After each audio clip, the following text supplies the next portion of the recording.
அனைவருக்கும் வணக்கம். தமிழக அரசியல் களத்துல இப்ப ரொம்ப முக்கியமான அதிர்ச்சி தரக்கூடிய தகவல் வெளிவந்திருக்கு. அதுல லட்சத்திற்கும் மேற்பட்டோர் வரைவு வாக்காளர் பட்டியலிருந்து நீக்கப்பட்டிருக்காங்க.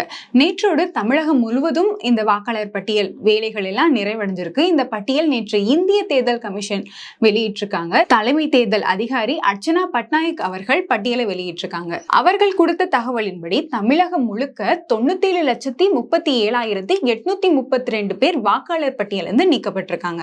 எஸ்ஐஆர் பணி தொடங்குவதற்கு முன்னாடி தமிழகத்துல 6,41,16,587 பேர் வாக்காளரா இருந்திருக்காங்க. ஆனா இப்போ இந்த சிறப்பு திருத்த பணிக்கு பிறகு 5,43,76,755 பேர் மட்டுமே வாக்காளர் பட்டியல் இருக்காங்க. அதாவது 97 லட்சத்துக்கும் மேலானோர் நீக்கப்பட்டிருக்காங்க. அதுலயும் முக்கியமா சென்னையில தான் அதிகபட்சமா 14,25,000 பேர் நீக்கப்பட்டிருக்கதா தகவல் வெளிவந்திருக்கு. அதுக்கப்புறம் சென்னையை சுற்றியுள்ள செங்கல்பட்டு மாவட்டத்துல 7,01,000 பேரும், திருவள்ளூர் மாவட்டத்துல 6,19,000 பேரும், காஞ்சிபுரம் மாவட்டத்துல 2,74,000 பேரும் வாக்காளர் பட்டியலிருந்து நீக்கப்பட்டிருக்காங்க. மேற்கு தமிழகமான கோவையில 6,56,000 வாக்காளர் பட்டியலும், திருப்பூர்ல 5,63,000, ஈரோட்ல 3,25,000, நீலகிரியில 56,091 வாக்காளர் பட்டியலிருந்து நீக்கப்பட்டிருக்காங்க. மத்திய தமிழகத்துல பார்த்தா சேலத்துல 3,62,000 பேரும், திருச்சியில 3,31,000 பேரும், கரூர்ல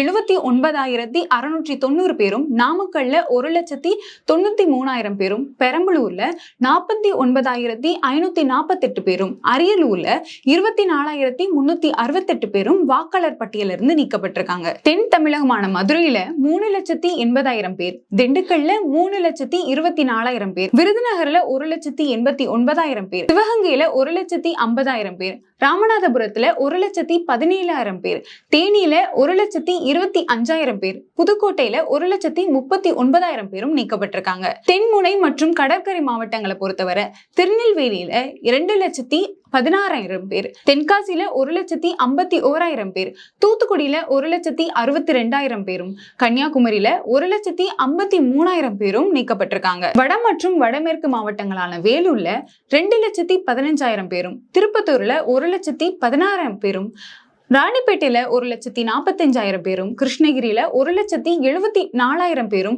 தர்மபுரியில 89,517 பேரும் நீக்கப்பட்டிருக்காங்கன்னு வாக்காளர் பட்டியலிருந்து தெரிவிச்சிருக்காங்க. மேலும் டெல்டா மற்றும் வட கடலோர மாவட்டங்களை பொறுத்தவரை தஞ்சாவூர்ல 2,06,000 பேரும், திருவாரூர்ல 1,29,000 பேரும், நாகப்பட்டினத்துல 57,338 பேரும், மயிலாடுதுறையில 75,378 பேரும், கடலூர்ல 2,46,000 பேரும், விழுப்புரத்துல 1,82,000 பேரும், கள்ளக்குறிச்சியில 84,329 பேரும், திருவண்ணாமலையில 2,52,000 பேரும் நீக்கப்பட்டிருக்காங்க. இந்த நீக்கம் இறந்தவர்கள், இடமாற்றம் செஞ்சவங்க மற்றும் இரட்டை வாக்கு பதிவு பெற்றவங்க அப்படிங்கிற அடிப்படையில இந்த நீக்க பணிகள்லாம் நடைபெற்றிருக்கதா தமிழக தேர்தல் ஆணையம் தரப்புல இருந்து தெரிவிச்சிருக்காங்க.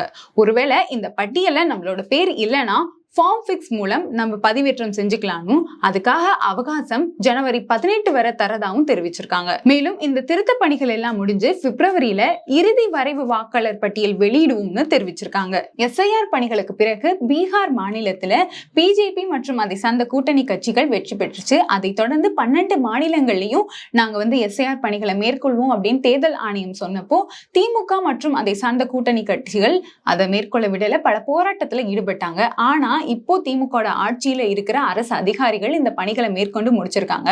எப்படி எஸ்ஐஆர் பணிகளுக்கு பிறகு பீகார்ல ஒரு தேர்தல் மாற்றம் வந்துச்சோ அதே மாதிரி நம்ம மாநிலத்திலையும் இந்த எஸ்ஐஆர் பணிகளுக்கு பிறகு தேர்தல் மாற்றம் வரும் அப்படின்னு சொல்லி மக்களிடையே பேசப்பட்டு வந்துட்டு இருக்கு. இது போல தகவலை தெரிந்து கொள்ள போஸ்ட்கார்ட் சேனலை சப்ஸ்கிரைப் செய்யுங்க. நன்றி.